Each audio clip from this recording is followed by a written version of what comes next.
अंडाशय से फल बनने में होने वाले परिवर्तन। जब अंडाशय में एग बन जाता है तो एग और मेल न्यूक्लियाई मिलकर निषेचन करते हैं और निषेचन से जाइगोट और उससे भ्रूण बनता है और संपूर्ण बीजांड में अनेक परिवर्तन देखने को मिलते हैं।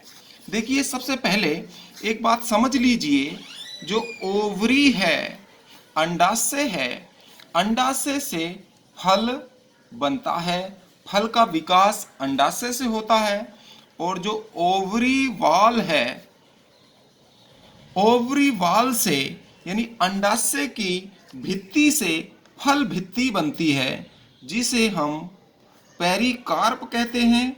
और फल भित्ति आम, आड़ू आदि में काफ़ी मोटी होती है, तो इसलिए उसकी भित्ति को हम 3 भागों में बांट सकते हैं। गूदेदार भित्ति को एपिकार्प, बाह्य फल भित्ति, मीसोकार्प, जिसे हम मध्य फल भित्ति कहते हैं, और मध्य फल भित्ति को ही हम गूदा कहते हैं।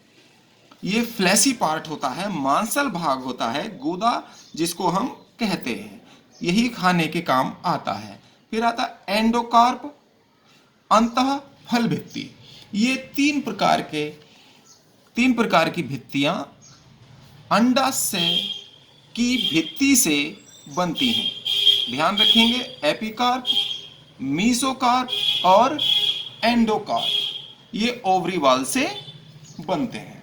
इसके बाद जो हमारा ओव्यूल है, ओव्यूल में जो संरचनाएं पाई जाती हैं, उनसे क्या क्या चीज़ें बनती हैं, आप जरा ध्यान से देखेंगे।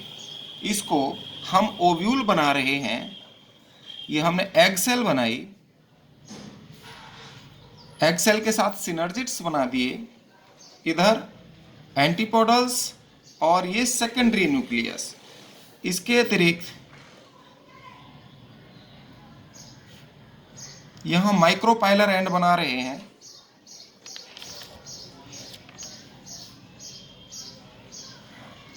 और एक परिपक्व बीजांड की संरचना इस तरह से तो बन जाती है। तो ये एम्ब्रायोसैक है, इसको हम फ्यूनिकिल कहते हैं। इसका जो व्रंत है फ्यूनिकिल कहलाता है, और ये माइक्रोपाइल है। इसका भाग जो छिद्र होते हैं, दोबारा से आपकी प्रैक्टिस हो जाएगी बीजांड को बनाने की, बीजांड की संरचना कैसे बनाते हैं, बहुत आसानी से बन जाएगा। और दूसरा इसके साथ ये है एग सेल, अंडकोशा। एग सेल के साथ ये सिनर्जिड्स हैं, ये और ये दोनों सहायक कोशिकाएं। एम्ब्रायोसैक के अंदर है ये पूरी संरचना। ये द्वितीयक केंद्रक है, सेकेंडरी न्यूक्लियस 2n होता है, डिप्लॉयड होता है। इधर एंटीपोडल्स हैं, ये तीनों प्रतिमुख कोशिकाएं।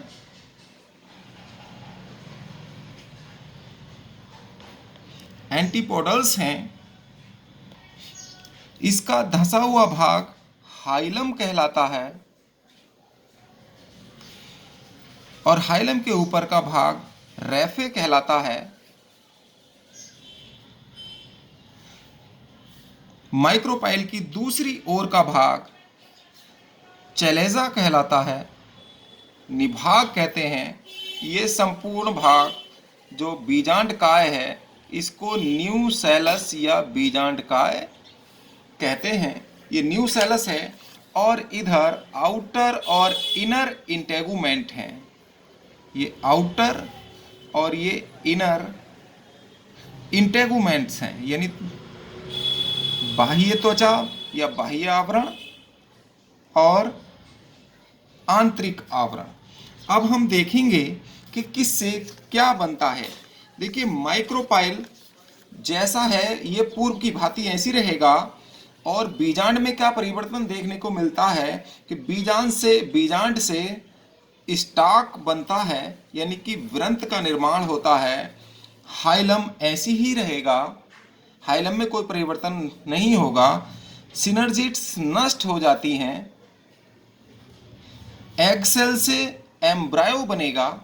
एग सेल आपको जानकारी होगी कि मेल न्यूक्लियाई इधर आके पोलन ट्यूब में से इसको फर्टिलाइज करेगा, जाइगोट बनाएगा, जाइगोट से एम्ब्रायो बनाएगा, ये भ्रूण बनेगा। और सेकेंडरी न्यूक्लियस, यहाँ मेल न्यूक्लियाई आके एक और बार फ्यूज होगा, फिर ट्रिपल फ्यूजन से एंडोस्पर्म का निर्माण होगा, यानी कि भ्रूण पोष इससे बन जाता है, एंडोस्पर्म बन जाता है। ये ट्रिप्लॉइड होता है, ट्रिप्लॉइड स्ट्रक्चर है एंडोस्पर्म। इसके बाद देखिए न्यू सेलस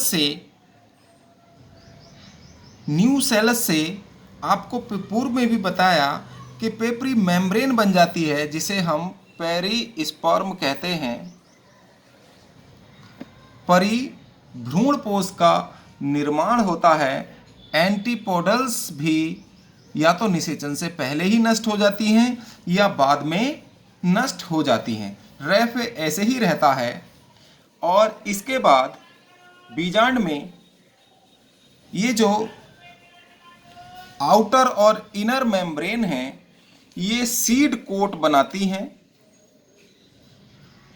यानी कि बीज आवरण बनाती हैं, जिसको हम आउटर वाले आवरण को, बाहरी आवरण को टेस्टा